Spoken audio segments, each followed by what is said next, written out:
Vamos con esto. Entonces, si mal no recuerdo, creo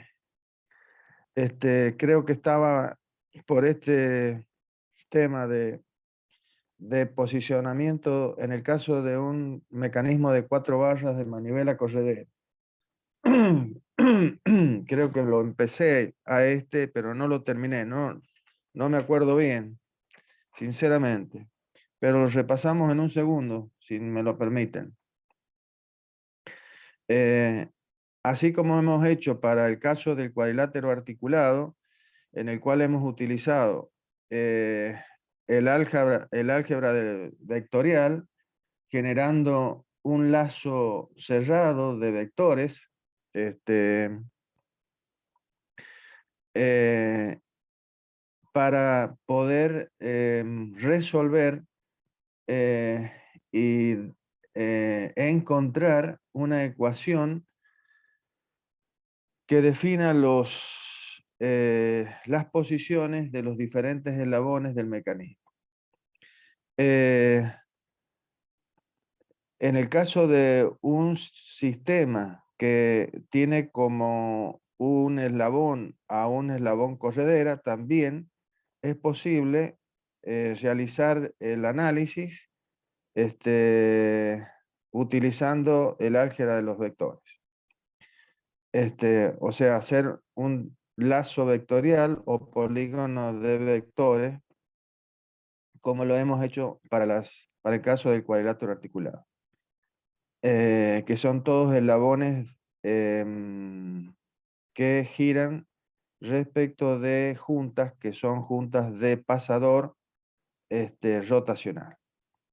Bien, en el caso que tenemos enfrente, sería el caso que tiene que ver con la primera inversión, básicamente del sistema de manivela corredera, que es el que hemos dicho, vamos a designar como manivela biela corredera, para separarlo de los otros tipos de manivela corredera.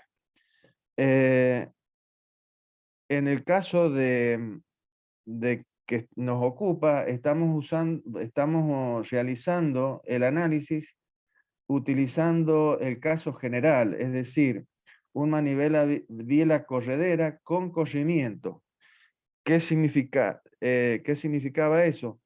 Que la dirección, el eje de dirección a través de la cual se desplaza la corredera, no pasa por el centro de rotación de la manivela O2. Entonces yo tengo una determinada distancia. Cuando el caso particular de este caso general, porque este sería el caso general, el caso particular sería cuando el punto B, que es el centro de la corredera, se encuentra sobre la línea que pasa por el centro de rotación de la manivela, que es el punto 2. Bien. De cualquier manera, en este caso, para determinar la posición del punto B, lo haríamos con un vector RS, como dijimos. Ese vector RS nos da la posición absoluta del punto B respecto del sistema del punto de rotación O2. En ese punto 2, como ya vamos a ver, vamos a poner al origen, vamos a hacer coincidir el origen del sistema absoluto con ese, este, con ese punto. Entonces, ¿qué vamos a hacer? Vamos a reemplazar a los eslabones por vectores, los cuales, por eso vamos a tener que el eslabón manivela 2 lo vamos a reemplazar por un vector R2, cuyo módulo será A. O sea, la longitud del vector, como ya sabíamos, mejor dicho, el módulo del vector es el la longitud del vector del eslabón correspondiente. Al eslabón acoplador lo vamos a reemplazar también por un vector, en este caso R3, de módulo B. Vamos a medir, en este caso particular, porque lo vamos a tomar así nada más, el ángulo, ya dijimos que los ángulos de los vectores se miden en su principio y no en su final. Por eso es que el ángulo del vector R2 está medido como θ2 respecto al eje X.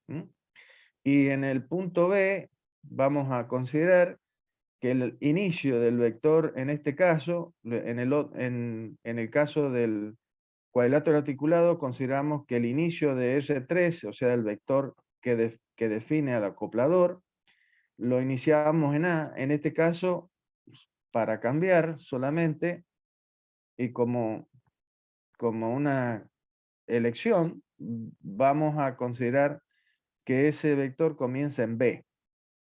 Entonces, estamos colocando en el punto B, en la junta B,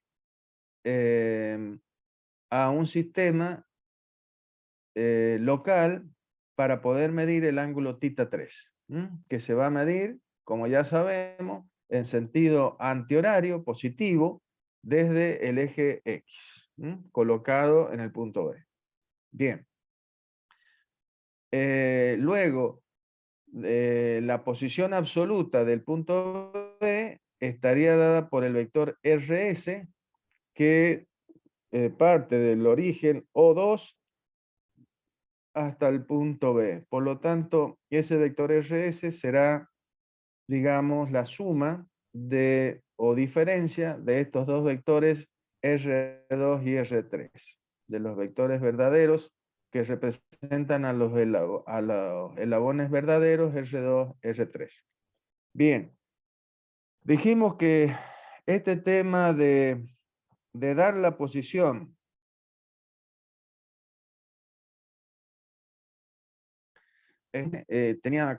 nos complicaba un poco el análisis. ¿Por qué? Porque ese vector RS va a variar tanto en módulo como en dirección. Entonces, el análisis de las ecuaciones va a ser un poco más complicado. Entonces, para hacerlo más simple, lo que se hacía era dar las componentes de ese vector, que se llaman R1 y R4.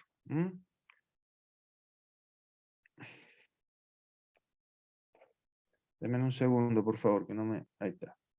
R1 y R4. Ese R1 y ese R4 son básicamente las componentes ortogonales de ese vector RS, y que vamos a considerar que la dirección del vector R1 va a coincidir o va a ser paralelo a la dirección de desplazamiento de la corredera. Por lo tanto, el vector R4 va a ser un vector que va a ser perpendicular a al R1, y básicamente lo que nos va a definir ese vector es el corrimiento. O sea que el vector R4 lo que nos define es el corrimiento, es decir, la distancia que separa al eje de deslizamiento de la corredera del eje que pasa por el origen O2.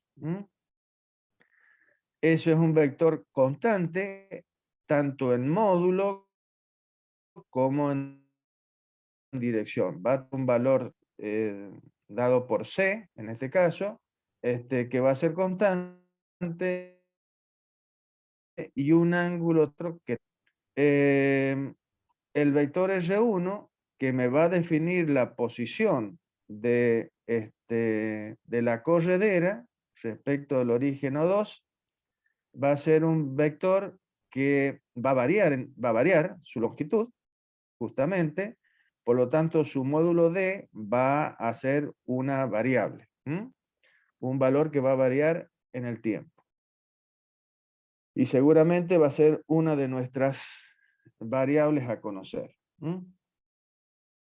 El, el módulo de ese vector. Y la otra variable a conocer será nuestro ángulo θ3, que es el ángulo del vector que representa al acoplador. Bien.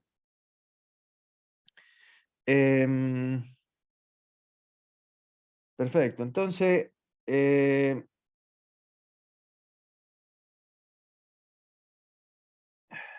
el caso de que la corredera sea eh, mm, todas estas cosas tenemos que tenerlas presentes. Habíamos dicho del caso de los motores de autos que son realmente no es un mecanismo de manivela biela corredera centrado, sino un mecanismo de manivela biela con corrimiento, por lo que ya lo charlamos el otro día, me parece.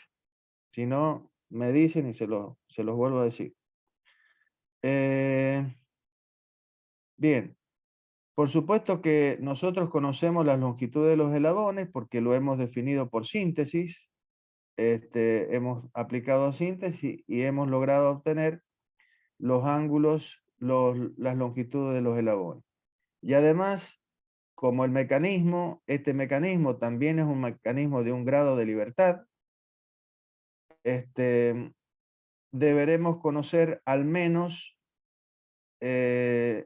deberemos conocer, no al menos, sino, mejor dicho, deberemos conocer el ángulo que define la posición de un eslabón de ese mecanismo. En este caso, el eslabón de entrada, que es el manivela, o sea, el θ2 del eslabón 2.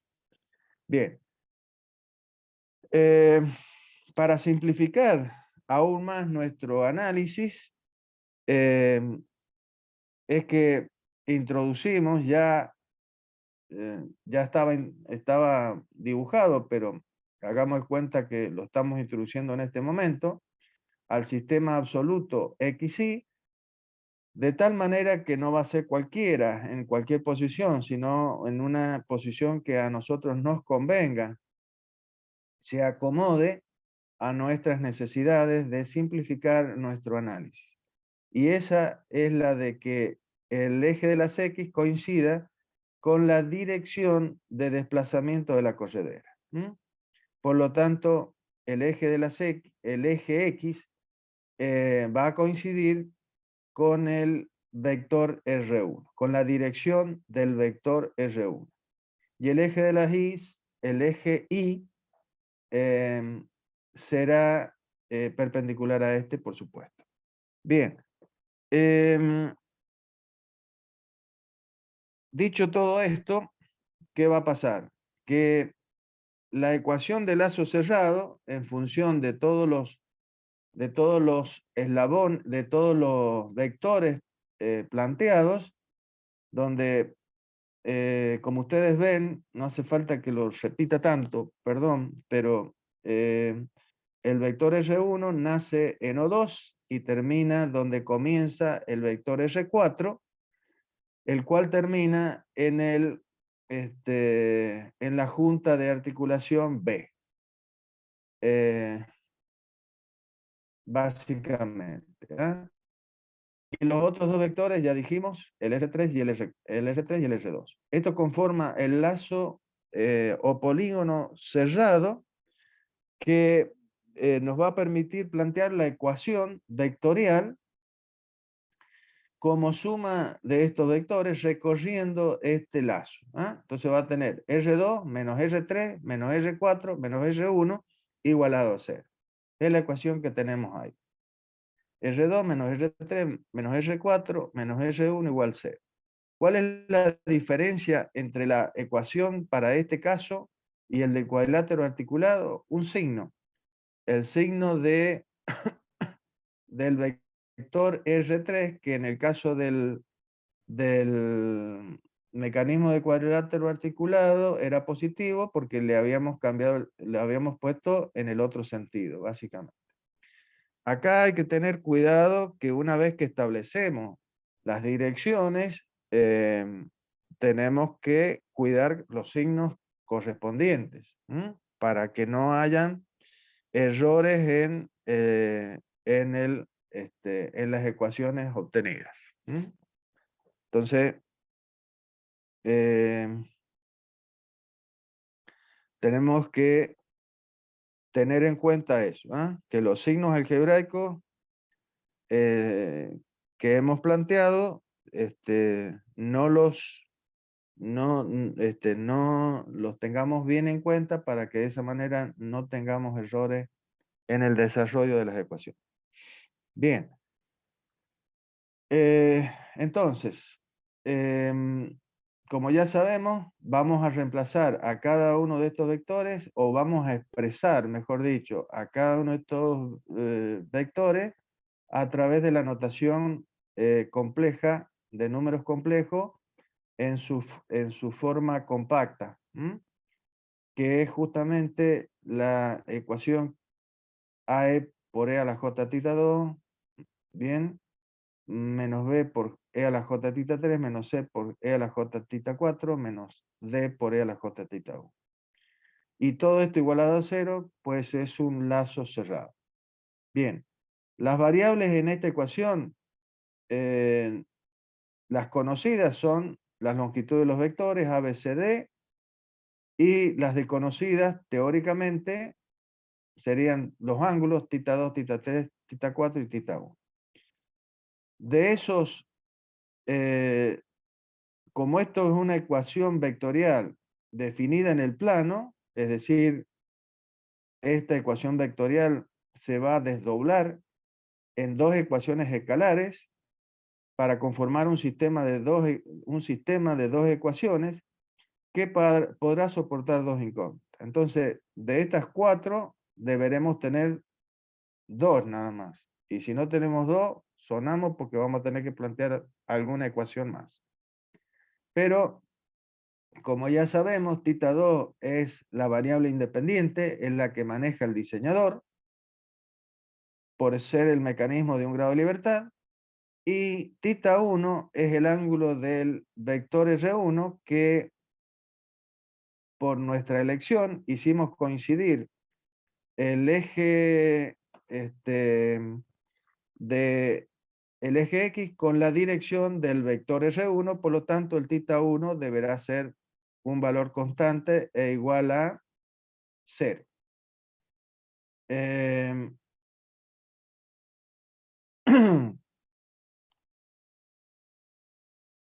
Por otro lado, el tita 4 es un vector, es un ángulo del vector que me define el corrimiento, como habíamos dicho, y ese ángulo siempre va a ser 90 grados. Por lo tanto, ¿qué me está quedando como valor a encontrar? Tita 3, es decir, una incógnita. Tengo acá en tita 3. Recién dije que conocía A, B, C y D, y si ustedes han estado atentos, debieran haberme dicho, está equivocado, ingeniero, porque A, B, C sí son constantes, pero D es el valor, es la longitud del vector R1, por lo tanto, acá tenemos nuestra segunda variable a determinar. Bien, con esto,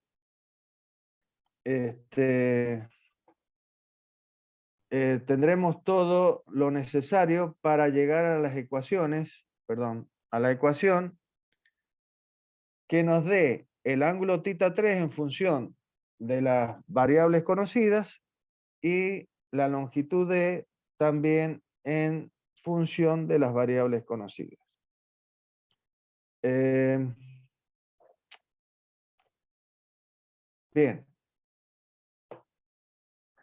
Una vez que tenemos planteada esta ecuación, lo que vamos a hacer es reemplazarla por la identidad de Euler.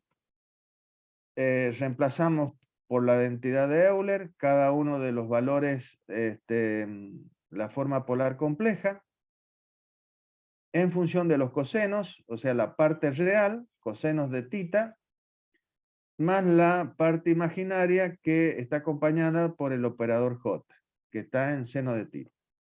Por lo tanto, a ser distributiva del módulo por cada uno de estos sumandos, vamos a poder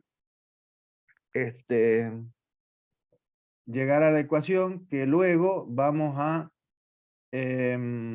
separar en la parte real y en la parte imaginaria. O sea, las componentes de cada uno de estos vectores, en sus proyecciones sobre el eje X, que es el eje real, y sobre el eje Y, que es el eje imaginario. Bien.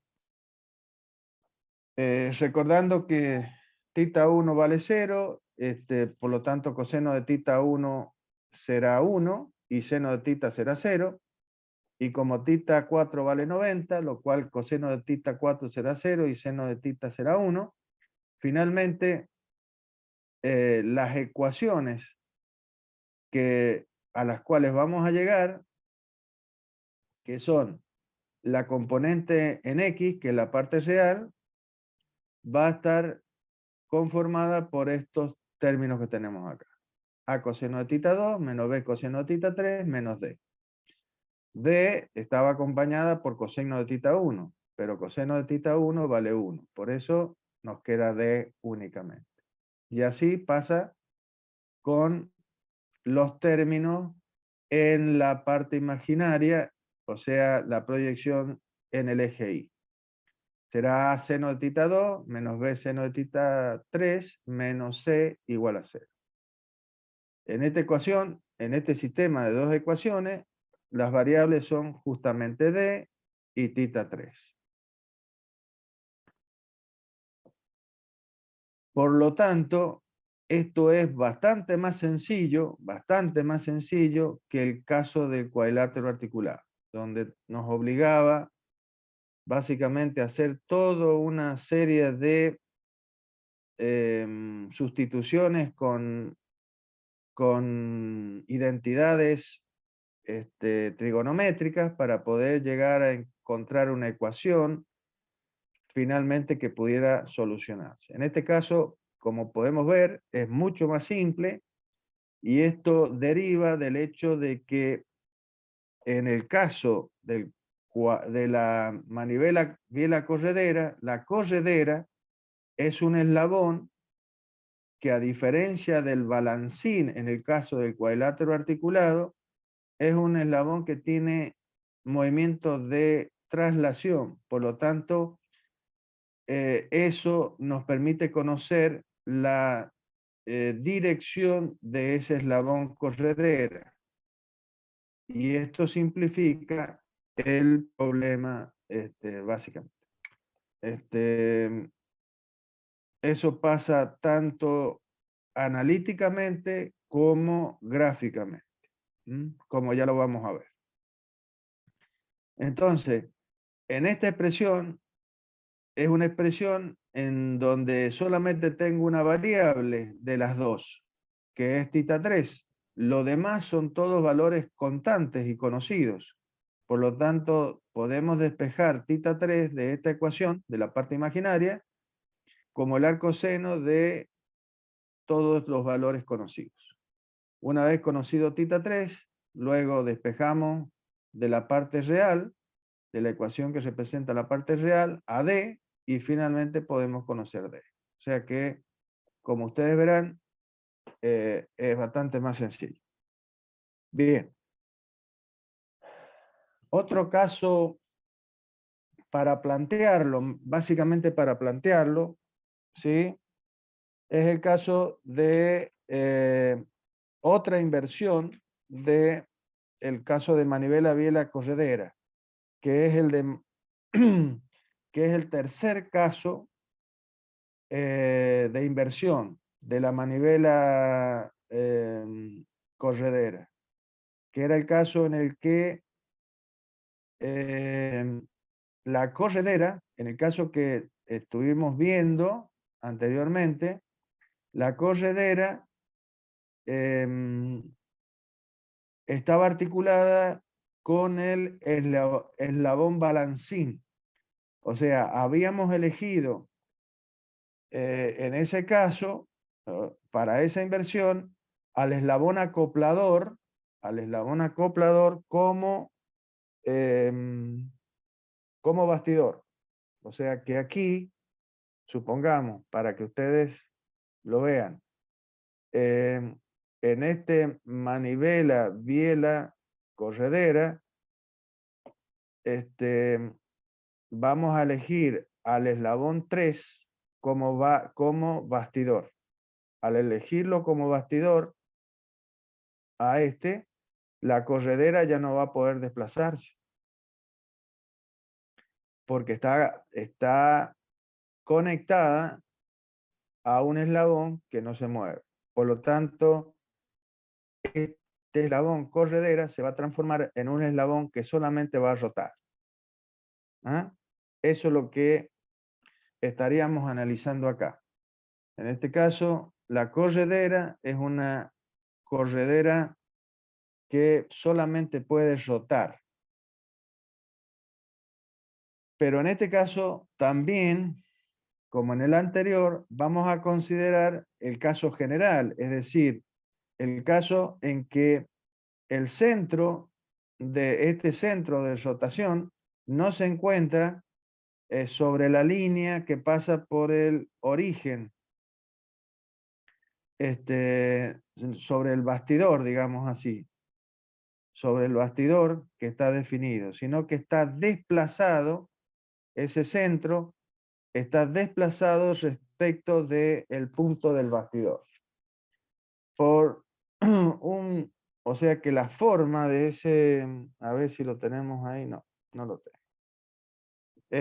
La forma, como ya lo habíamos visto en el caso anterior, la forma de este eslabón no es solamente este rectangulito, sino que este eslabón a su vez tiene una prolongación.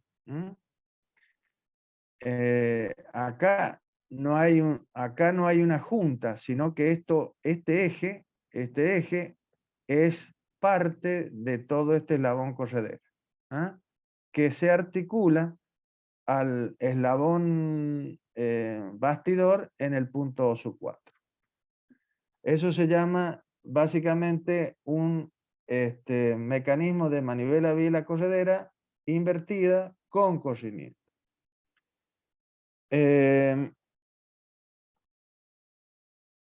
Si fuera centrado, vuelvo a repetir, este eslabón o este vector que aquí hemos definido como R4 valdría 0 y este centro B estaría en O4.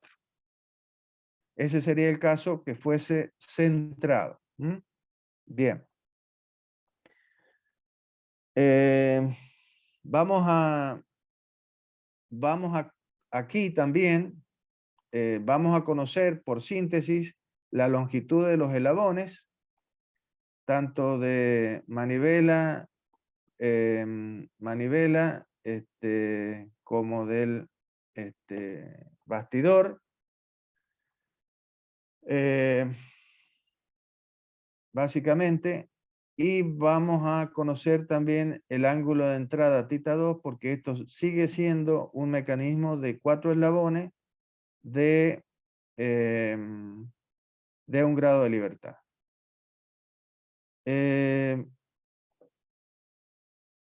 El cual puede ser analizado aplicando el mismo concepto de lazo cerrado de vectores. En este caso, como vemos, hemos expresado como siempre, al eslabón 2 de entrada como un vector R2 que comienza en el origen o punto de articulación de este eslabón con el bastidor, o 2, hasta el punto de unión con el eslabón, en este caso el eslabón acoplador, ¿sí? A través de la junta A. Luego tenemos el eslabón que viene a ser el eslabón acoplador o de deslizamiento en este caso. Y la corredera que teóricamente está unida al bastidor a través de esta separación. Bien, nosotros podríamos dar la posición, también la posición del punto B a través de un vector RB, que lo podríamos dar como suma de los vectores R2 y R3.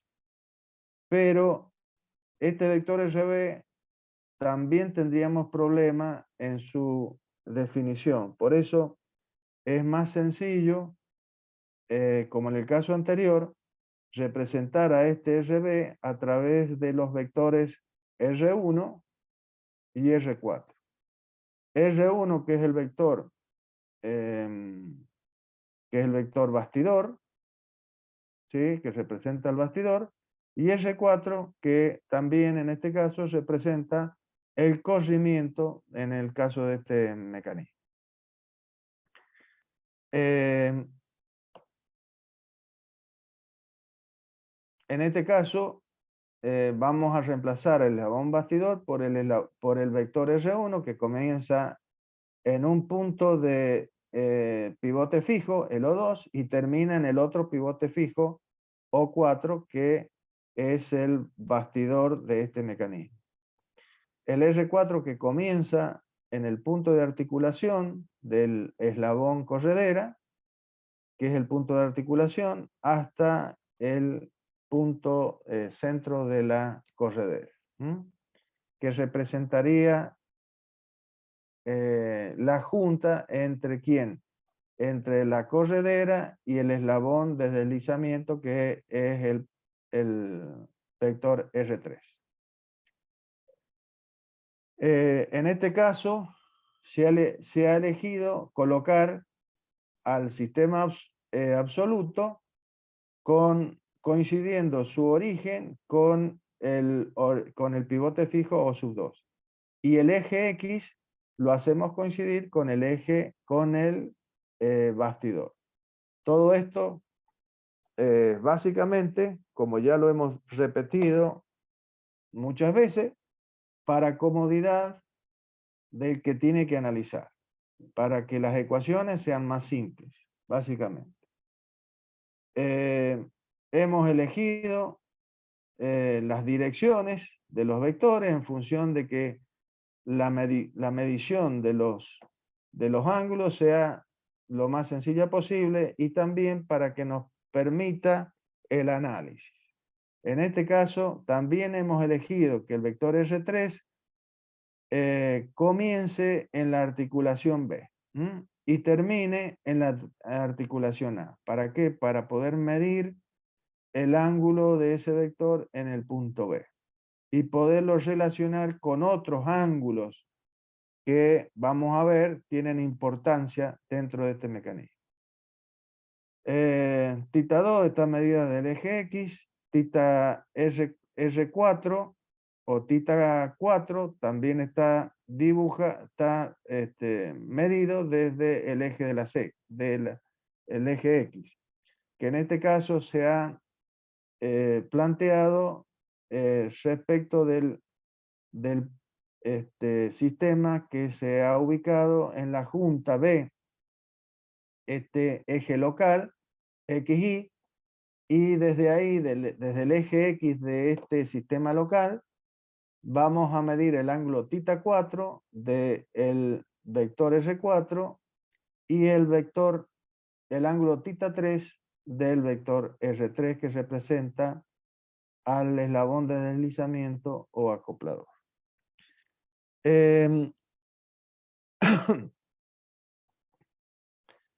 Bien.